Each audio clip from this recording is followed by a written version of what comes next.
Okay. Are you ready? Hello and welcome. Yeah, are we ready? All good? Ready, clapper. Hello. You lied. You said your giggles were out. When you made that noise, that was so unusual. What noise did I make? Did I? Walkie-talkie. Yeah. It was unexpected. Sorry.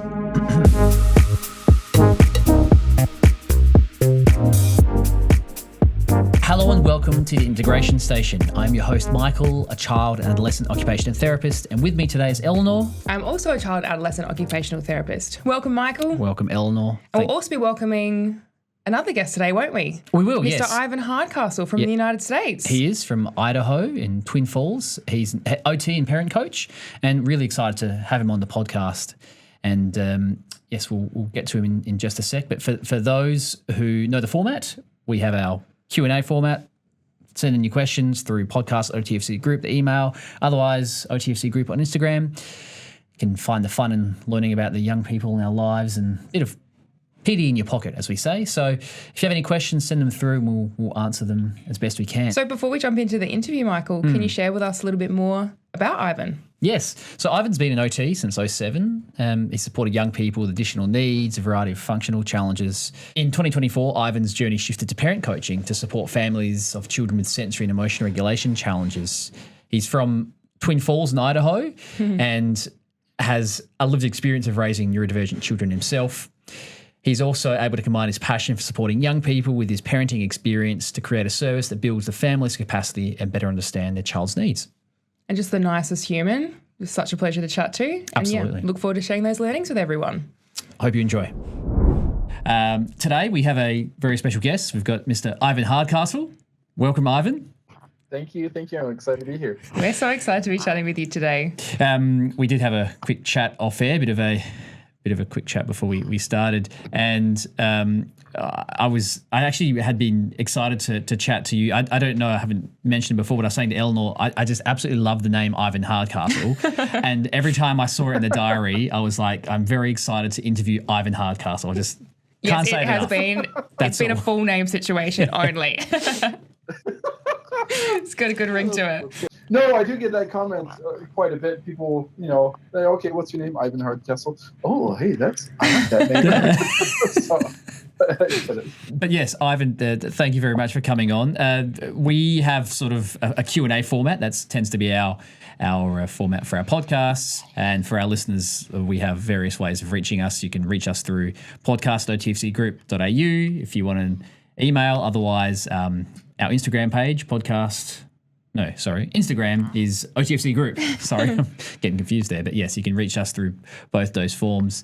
But we also have our regular segments. And the listeners out there who have listened to it might know it. But given that you haven't heard the segments before, I might just play you the song. So we've got a little snippets, which is a song to start those segments. And the first one is Therapy Activity of the Week. So I'll just play this song and you can if you can hear it, have a Therapy Activity of the Week. Do you want me to start? You go had for a good it. one. Sure.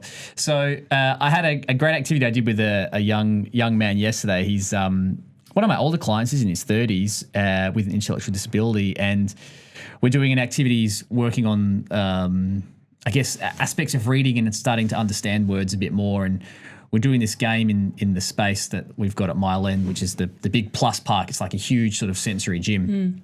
And I'd had a AHA student that's with me and an OT student actually that was with me at the same time. I felt it was great. I was able to sit back and just let them run things.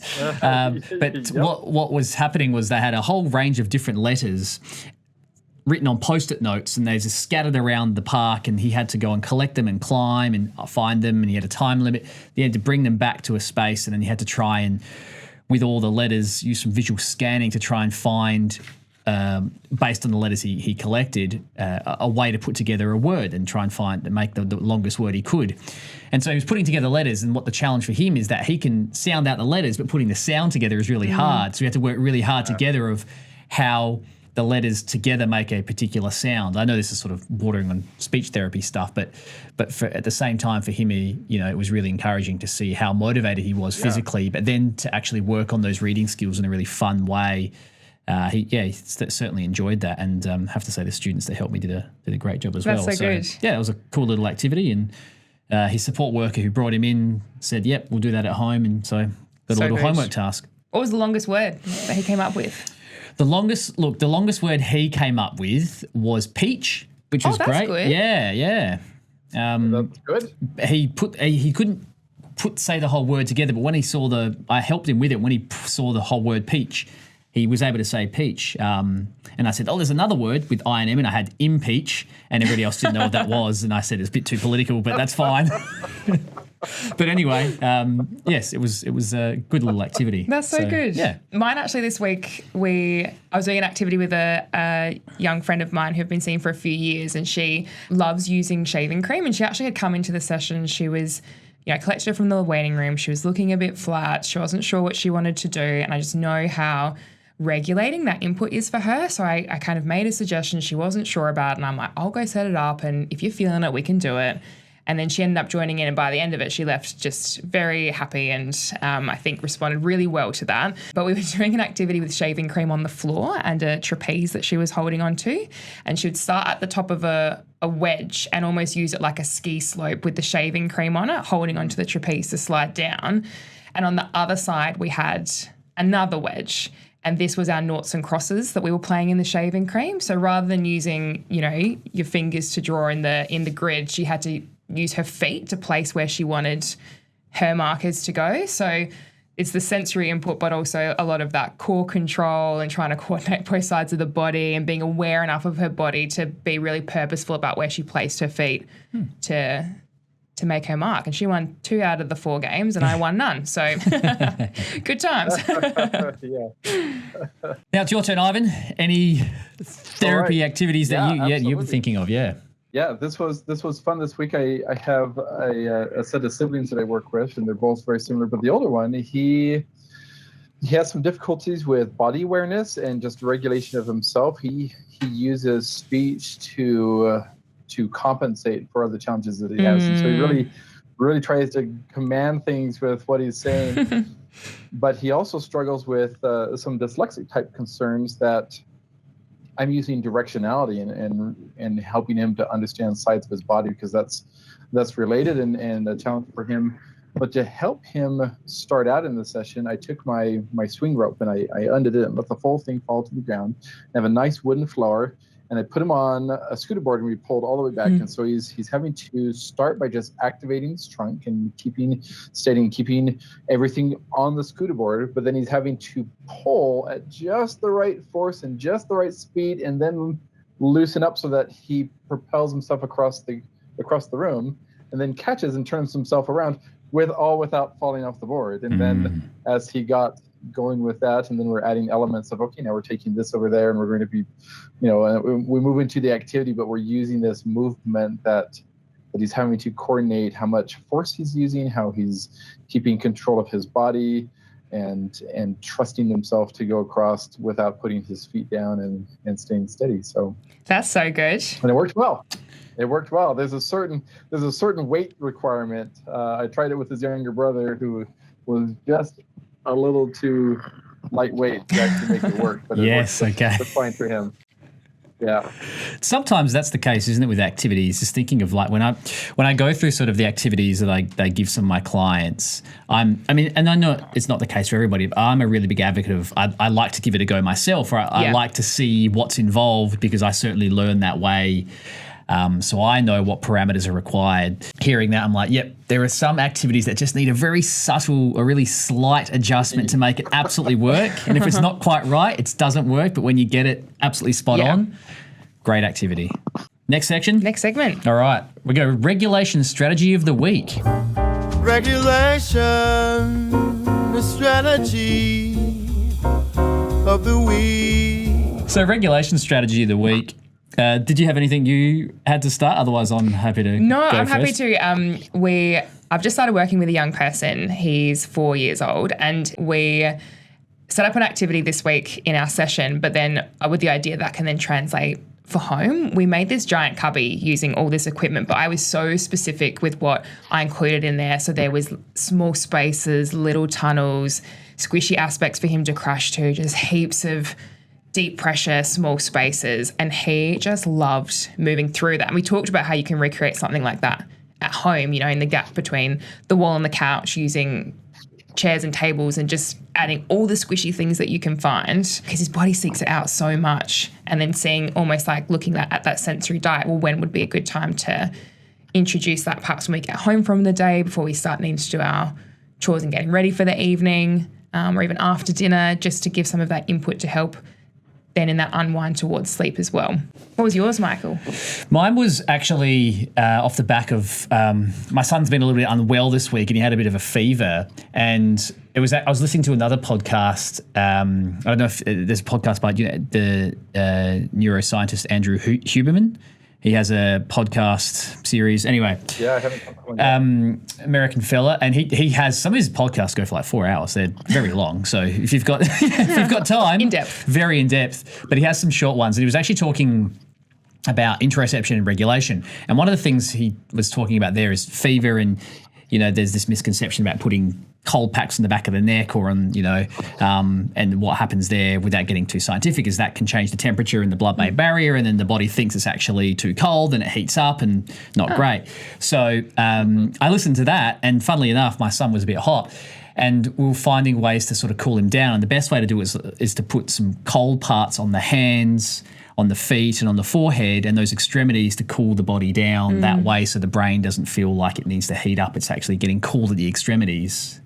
And actually use some of those principles to cool hands and feet down. Now, he didn't like that too much, but that's fine. At least I knew that what I was doing wasn't increasing the fever by putting on the back of the neck or using ice in a way that was more damaging. But he certainly liked the ice in the mouth and the ice in the hands. And I think for him, just that cool feeling is a really nice way. And not just for fever, but I've had a lot of clients who benefit. We were talking off air about, at the moment in Idaho it's hot, and it's getting into summertime, and just how good a cold pack or an ice block or something cold in the mouth, just to bring that temperature down and to help with that thermoregulation. So yeah, certainly a really good regulation strategy of the week for me. Yeah. I've got a fantastic one. This was actually just from today. My last kiddo on the client. It's a young girl who, she has been struggling with regulation of her emotions and anxiety when she's sleeping. So it's disrupting her sleep. She wakes up and then she hears things. She thinks that she sees things. She thinks all sorts of pop in.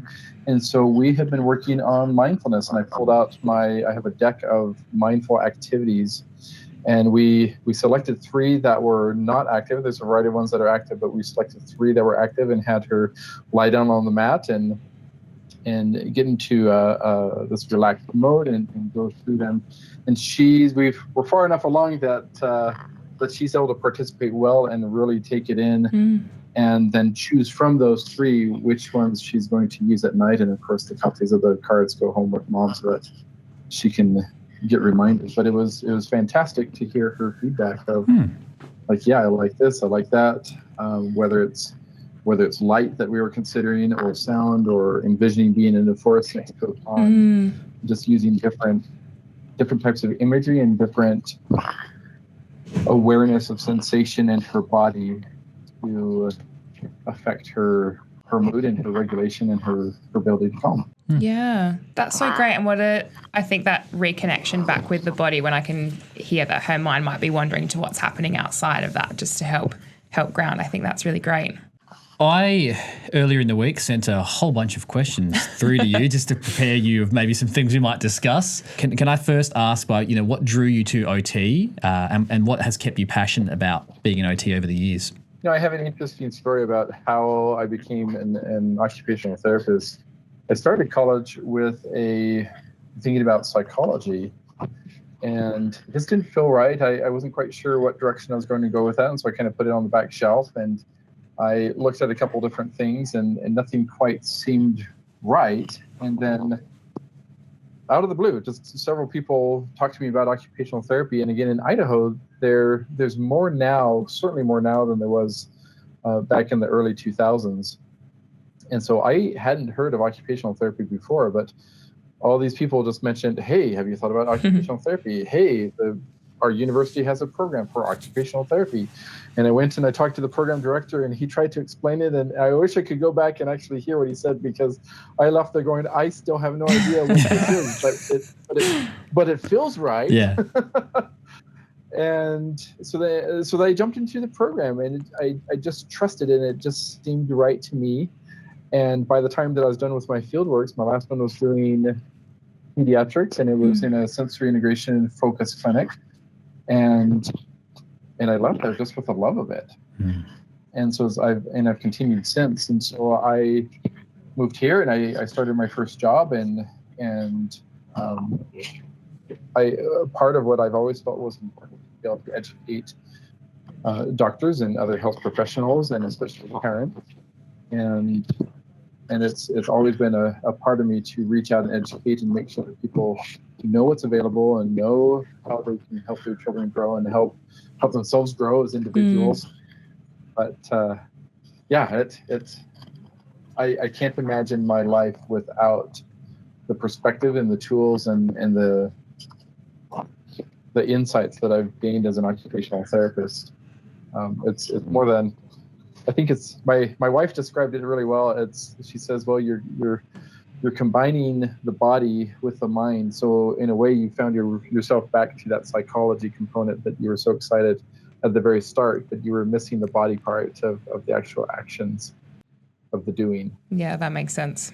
I think back to sort of my story about getting into OT, and I loved the person who was explaining what OT looks like gave you a description, and you're like, and I still don't know what it is. And I think sometimes that's kind of an issue with OT, is that people, as a profession, it can be really hard to explain exactly what an OT is. And I think we try and do that, but because OTs can be quite holistic, there are so many different ways that we can work, it can be really hard to pinpoint that. And it does come down to, vibes and the feel, and people come through and see us and go, yeah, that felt like the right therapy for me. Yeah. Or OTs work in the field go, yeah, this fits right, and I can't explain why OT feels right, but it's the right profession. Yeah. And hearing you say that is, I think encouraging for me to go, sometimes I can't define why I'm still an OT, but it just feels right, and Yeah. I'm still here for that reason. So, yeah. And it's hard to, isn't it? Because I think a lot of people perhaps haven't heard too much about OT before it's recommended that they see an occupational therapist, and then maybe if they have had exposure, it's in something completely different to what they're being referred for. And so trying to reconcile, but, I've worked with an occupational therapist in the aged care space, so how does that help my young person when that's what I've seen it look like? So, yeah, it's really interesting, isn't it? As you said, you started working in a sensory integration, framework. Is that something you continue to use now? I know when we talked off air, you'd started to move more into, parent coaching. We can get onto that in a little bit. But in terms of your clinical practice, it sounds like you still see clients and you still use that sort of SI approach. Yes, I most certainly do. And starting my own clinic 2 years ago, I still just have a small little space, but I've kept it very flexible. I can move things around to create new environments. I can have cubby holes. I can have crash areas. I can swing. I can climb. I can crawl. I can set up compression. I can do all of that. And so I'm not quite down to 50%. Of my time being in clinic. I'm still probably about 75%, but still working, and that's my primary perspective that I use is the sensory integration. Have you undergone accreditation, Ivan, in air sensory integration, or it's something you've just explored and been bringing into your practice? What does that look like for you? My last fieldwork supervisor, she says, Ivan, I know that you're brand new, you're a student, you don't know what you're doing, but you do a lot of things very naturally. And after that, I went, and this has gone the way of things that disappeared. But Western Psychological Services and the University of Southern California used to have the certification, and so I got that. I got certified in that in 2007. and then have continued to grow. I've looked at the certifications through the American Occupational Therapy Association, but I haven't done that yet. That keeps being on the horizon. Like, do I need this? Do I not need this? What would I do with that? But certainly to be able to continue to grow the STAR Institute that's based out of Colorado, I've followed them. I've gone to several of the conferences and have followed the research. I've done research of Erna Block and her students. It's very exciting to follow her and what she's been doing. She just came out with she had a set of structured observations that went hand in hand with the SIPT. It's kind of like, okay, here's the SIPT was the gold standard, and then these were like the next level of looking at the physical aspects. And she recently came out with the SOCIEM, which is her structured observations that were then finalized. And I was able to come and attend a conference session with her students and her in the room, sitting just about 10 feet away from me, going through this. And it was just fantastic. And it's good to see the field continue to grow and research continue to build an understanding of how our minds and our bodies work. Yeah, and I think from our end, and the STAR Institute, I know obviously with people like Lucy Miller and from years back, they all sort of started out in that under the tutelage or the direction of Dr. Jean Ayres, and understood that sensory integration approach and sort of branched out in their own way. And a lot of our work here has been heavily influenced by obviously Dr. Ayres and her students, Dr. Zoe Mayu and Suzanne Smith, Shelley Lane. Yeah, Roseanne Schaff. All those in that sort of research. And so we've certainly, yes, the SIP, the sensory integration and praxis test, was the gold standard. Then we moved to their new assessment, the evaluation and air sense integration, the EASY. And we found that has been such a great transition to continue sensory integration. Now, I don't know what it's like in America, apart from what we've talked about with some of the Americans that we associate with. But in Australia, sensory integration has and continues to still have a bit of a rocky history. And hearing stories like you've mentioned there with the STAR Institute and what we know from our research base with those from the Classy, that there is evidence base to sensory integration, and I'm sure you could understand that. From our end, we see anecdotally the benefit of sensory integration as a treatment and a framework, and the research-based building just provides further justification that this is a evidence-based, heavily researched, heavily effective therapy approach. And so, great to be able to information there and be able to share that. So, nice to hear that through your experience have had a similar sort of thing. And as far as the rocky portion, I would say that the challenge always is insurance, understanding what it is and understanding the research. And it's a slow process. But here in Southern Idaho, in my own area, we could easily double the number of occupational therapists working in sensory integration and working with kids, and the doctors would just eat it up. They've been well educated and their eyes have been open to, wow, this is effective and this is a fantastic way to reach and see progress with some of these kids that they get into their clinic, and the parents are having challenges and want to have help and a way forward. Do you speak to a lot of these principles, Ivan, when you're doing your work in schools and with families and helping their understanding and linking what maybe some of those sensory integration, sensory processing differences might look like, and how that connects with some of the things that bring them to your service? I do. Yeah, I love being able to get groups together. I love being able to talk with behavioralists. I love being able to talk with parents in the school setting. I love to be able to talk with the school staff. And I have some people who ask me back again and again and again, hey, Ivan, it's been 2 years. We have a couple new staff. Will you come out and will you do it again? And will you help us understand? And it grows. That's brilliant. I always think of sharing knowledge. And up here, it's farmland all the time. And breaking up that first soil, it's rough. You're not going to do much, and then you go over again and again and again, and then pretty soon you have burrows where the plants come from. And that's when we educate. It's very, very similar. Yeah, that's so true. And just to be able to solidify some of those learnings and take that from the theoretical side to the practical side and how we can apply it in day-to-day life, right? Yeah. Yeah. I think if you're using analogies like breaking up soil in farming land, it certainly would help get a few people understanding the benefit of how long it takes, and using those themes. I find that works a lot with a lot of parents, and even when talking about body awareness, I always use the example of, it's like when you jump into someone else's car that you've never driven before, and you think of that as like, when you're in someone else's car, it's like, oh my gosh, this feels really foreign. It's like a lot of our kids, that's what their body feels like all the time, I think, those analogies work really well. So speaking to your audience sounds like it helps a lot. With your parenting, I guess that shift more towards parent coaching, what does that look like, and what are some of the things you're implementing with those families? Obviously, you still work somewhat with, as you said, 75% of your time is still clinic-based, but what sort of strategies or what things are you working on with families to help support the young people in their lives? One of the things that I've really found, number one, parents, and we know this, and my wife and I joke about this. Each of our kids was born, and we joke about like, okay, well, the baby was born, but isn't there? Where's the manual? Didn't you grow the manual? Isn't the manual supposed to be coming out too? And as parents, our kids don't understand that we're still growing up and we're still learning. And here I just had my third daughter graduate from high school, and she's different from my first two that graduated from high school, and I still have two more to go. And and how do we help her? How do we parent her now that she's heading off to college this fall?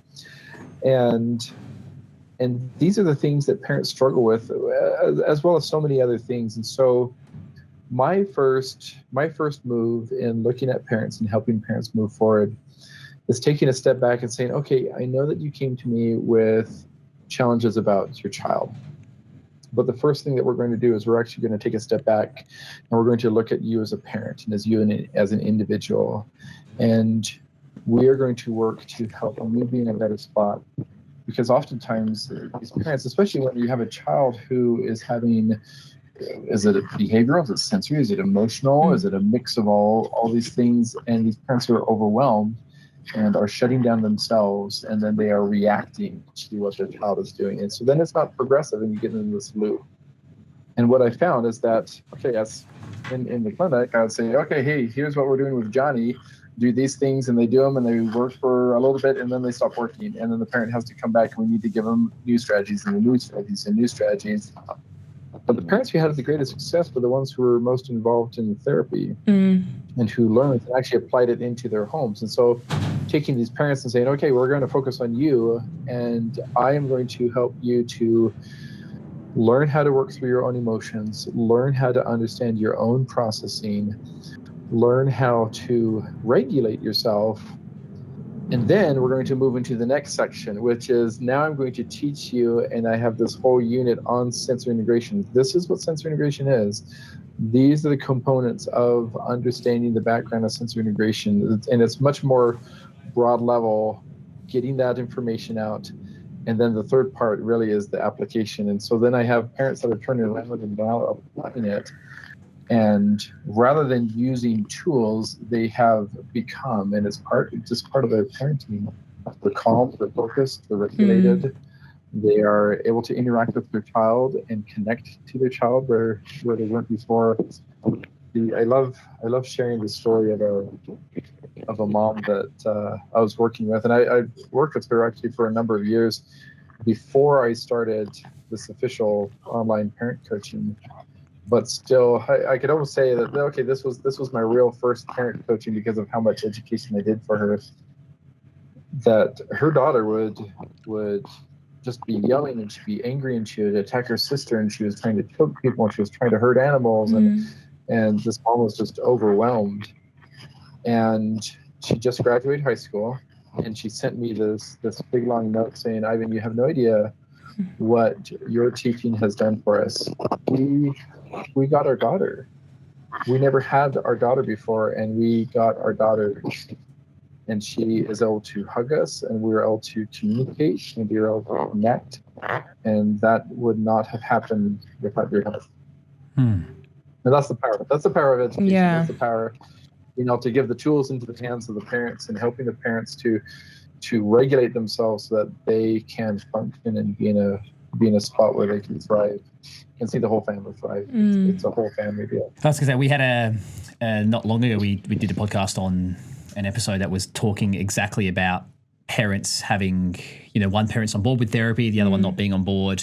We had a previous one a little while ago about self-regulation and co-regulation of parents and how important that is. But in particular, I just want to ask a question from your perspective. When you have, and I'm sure you've had this before, when you have a parent who's on board with engaging in therapy, or not just working to support their child, but from your end, working to support themselves to be, the best version of a parent they can be, but another parent maybe who has a different view or isn't bought into that. How do you approach that? How do you work with that family? Yes, you're laughing. It's not the easiest, right? Yeah, no, I can add a thicker mix to it of the one parent is the one who has concerns and is bringing the child to me, and the other parent doesn't see those concerns, but they're the ones that control the health insurance and the payments, and that it's a different landscape again, isn't it? Mix. So phone calls, setting up meetings, and explaining what I'm doing, recording myself in little videos. Hey, this is what we're doing, this is why we're doing it, this is what I want you to continue to work on at home, and here's the goal of where I'm trying to help you out. This is what I'm seeing, and this is why. And that I've seen that work on some really tough scales, and I've seen this on some smaller scales where maybe they just have mild differences of, maybe one parent is like, I don't know if this is doing anything, but they're not really opposed to it. They're just doubtful, and just taking the time to really explain and go through it. And sometimes it comes down to that. I have a parent right now who, the one parent is just very adamant against it. He doesn't think that there's a thing to be done, but the other parent is very insistent. And in those cases, you can only do so much. You can open up doors, and you can invite people to hear, and you can invite people to consider and make changes. You can't force anybody. And so it's a continual work in progress of being able to present and just be present and offer support and offer insight and offer education.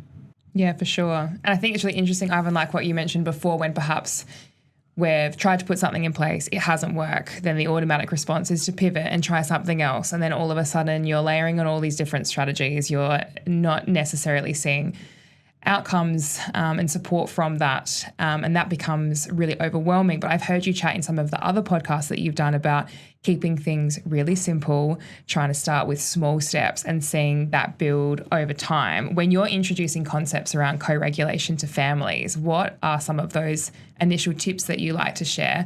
I've certainly heard you talk about those little tools to check in about our own emotions so that we can model that and help the young people in our lives learn from that. Can you share a bit more about that? Our brains are programmed to notice, to keep us safe, number one, but in doing so, we tend to notice the negative. We notice the things that are out of place, and we then turn that and we notice the things that are out of place or are negative, we see as negative within our own children. And so helping them to take a step back from that and say, okay, I'm actually going to teach you how to see the positive and how to start seeing, even if it's a small little green. And so I have parents start by, at each night, at the end of the day, your homework is that you just take 2 minutes and you write down 2 or 3 positive things that happened, if it needs to be about you, or if it needs to be about the family, or it needs to be about the children, depending on where that parent is at with their own regulation. Of starting to notice the positive and starting to shift their minds, but explaining to them that, okay, this is a slow process, and what we're doing is not just, oh, hey, I learned something and now I can suddenly do it. We're actually changing neural pathways. We're changing your brain to think in a new way and to see in a new way.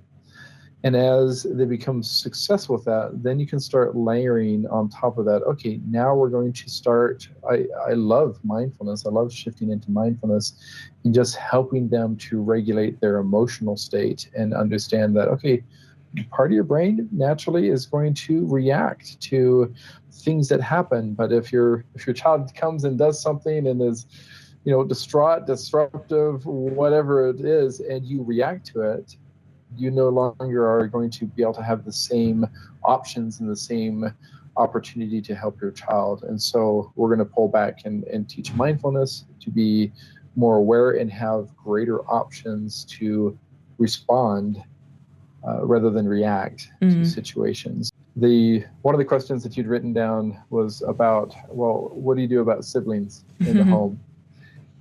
And I am a strong proponent of parents needing to lead out in the home and understanding their own regulation to see clearly, to be able to help their child's regulation. And I said before, well, this truly is a whole family thing, whether it's one kid, whether it's, I have some families that live here that have 14 kids, and it's, fun to go visit them and see all these kids running around and doing different things. But when you build it into who you are as a family, as a parent, and then you can teach your children how to have that same mindfulness and use those same tools. Okay, let's go around, and each person is going to mention something positive that happened. And, well, hey, you had a really rough day. What was the positive aspect? What did you actually learn from that is going to help you to grow and become a better person the next day? And use family time sitting down together to actually be mindful and make gains and see changes in yourselves. I think it's almost can underestimate the power of that gratitude and mindful practice in literally rewiring the brain to view the world and view what's happening around us differently. And it's that real shift from the perception of a challenge to an opportunity. And I think that's really brilliant. I heard you mention in a podcast actually about, in terms of co-regulation, being the rock against the waves. Could you share that analogy with us? Because I just thought that was a beautiful way to describe that when we're talking about co-regulation and why it's important. Yeah, that analogy came from a trip that I took with my family, and we went over to the west coast of America grew up in Washington, and we were walking along a beach, and there's this great big, huge boulder. Boulder is probably too small of a term. It's this big rock that's sitting in the water, and the beach went around it, and the ocean was on the other side. And it was big enough that we could walk out there, and the waves were quite rough, and they were crashing up against the rock, and they were coming over the top of the rock, and we were up on a high enough point that we're getting splashed by it, but we weren't getting washed out, but other parts of the rock were. And as I thought about what happens when we as parents learn how to understand our own emotions and learn how to regulate ourselves, and then be in a position of control and having options in how we act, is very similar to that rock. These waves are the challenges and the troubles and the sense of overwhelm that come at us.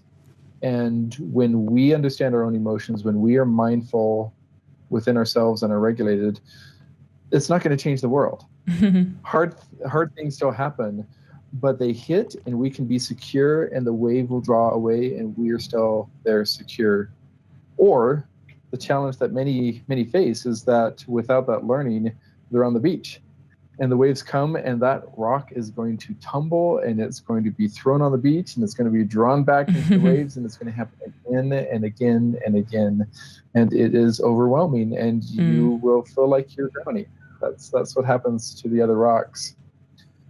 But we can be grounded, and we can be secure, and the challenges always will come and always present us with opportunities to growth if we can find them, but they're also going to recede and leave us secure again. How does your own parenting experience? I think you've been quite open on your website saying, you've got 5 children, neurodivergent children, and all with, each child has their own needs, and like we know, every child is unique and has their own personalities and different needs. How has being a parent enabled you to be able to share your knowledge and support you in your parent coaching? I think the first thing to admit and talk about is that, and I kind of alluded this to before, my wife and I, we had these kids, and they came out, and there's no manual. And I will admit to being a complete idiot as a father, as a new father. And trying to rely on the ways that I was raised, but also taking leads from my wife of how she was raised, But then part of that is overlaid with this is how I think that things went. And then going to my parents for advice, there's so many different stories to pull up on the ways that I succeeded and ways that I failed. And so my drive in helping parents is really shortening up that education and ability and skills so that you're successful quicker than my wife and I were. I think about my second daughter in particular. She hated school. We wanted her to go to school. She would do great in school. She could get A's. She was really quiet. She didn't have a lot of friends. She would just kind of hang out by herself on the playground. We found out later, as she was moving into adult, we knew that she had sensory processing concerns from the very get-go, from birth. And I was in the middle of my OT program, and she, even in the hospital, we were just like, this is very different. And she wouldn't play with the other kids at birthday parties. She'd just become overwhelmed. She would faint. She would withdraw. She would just freeze. We finally pulled her out of school in the 8th grade in our middle school, because we realized that during the summer, she was this bright, happy, beautiful girl. During the school year, it was dark clouds and depression and withdrawal, and she was just, it was almost, there's this light switch that was turning on and turning off. And finally we said, okay, what's going on? Well, every single teacher that she would go to had different expectations in the class, which is normal because they're all different people. And one's English and one's science and one's math and so then the class is just set up differently. And for her to be able to process through all those different changes just took all the energy that she could muster. And she would come home, and 7 o'clock was late for her. She wanted to go to bed earlier than that. And she would always wake up just fine. But she was just exhausted and just worn out, and it was just a struggle to get through the school year. So we pulled her out and we homeschooled her. And friends of ours, would go to church and they're just like, what's different? And we're just like, what? And they said, well, she's so bright during the summer, and then we just know that she has trouble during the school year, but she's still bright. Did you switch schools? Did you know? And it made such a big difference. And knowing that as a parent that you have power to be able to make changes in how your child interacts in the world, to be able to give them opportunity for success and to work with their processing style. My oldest daughter, this is all I won't pick on her now. She's an adult, but when she was young, she was about 4 or 5. I just graduated, and we'd moved to Twin Falls, and we had this little house, and my wife's parents decided that they were going to move. And to help prep their house to be shown, to have buyers come through, they said, we got to get rid of our cat. So you're going to house sit our cat until our house is sold, and then the cat can come to live with us in our new house. So suddenly we have this cat. But we had a cat box, and we never had a cat box before. So our daughter had never been exposed to a cat box, and we kept it in the bathroom behind the door.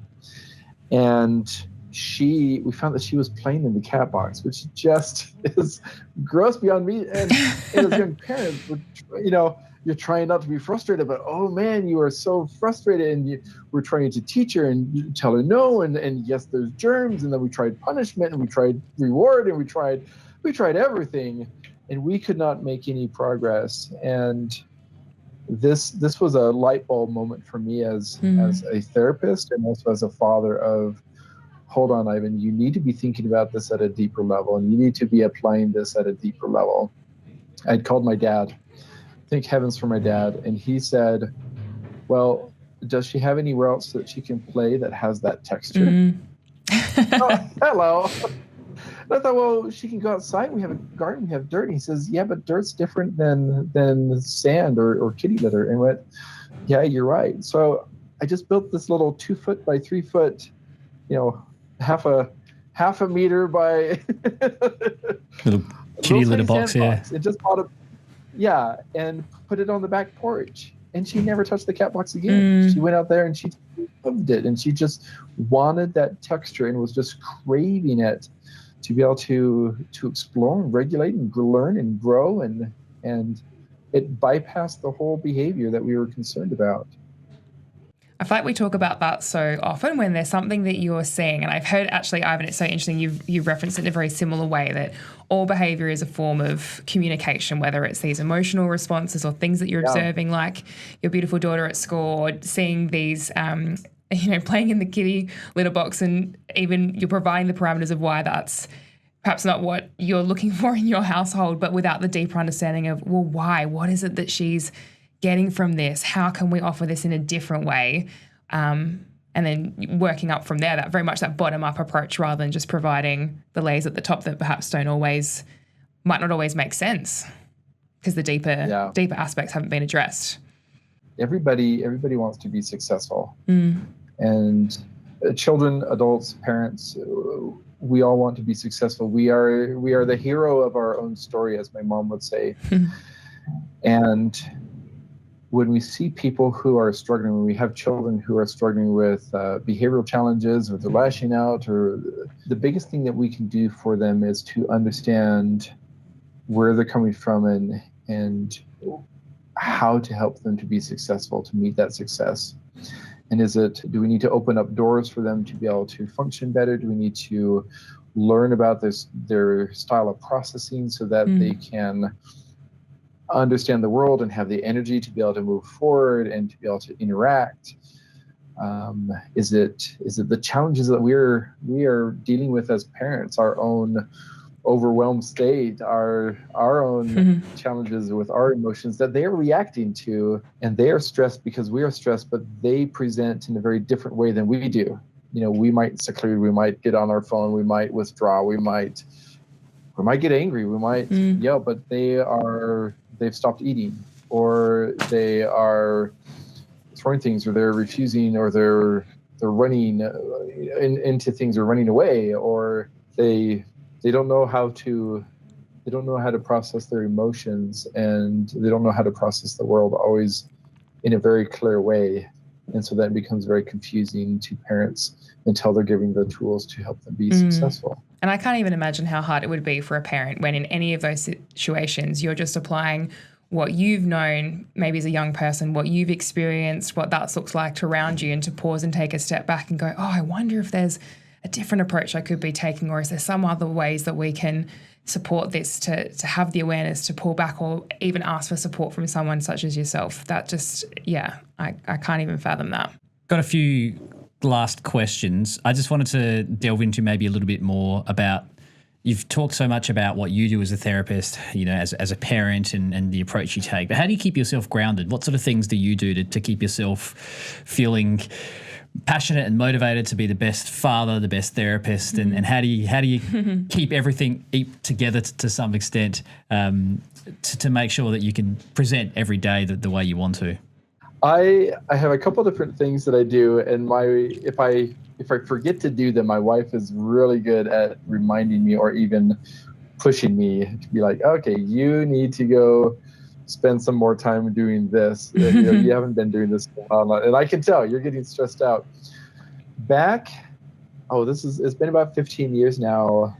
I've always enjoyed woodworking, and a colleague of mine gave me a book for Christmas as a present that was scroll saw puzzles, how to make scroll saw puzzles.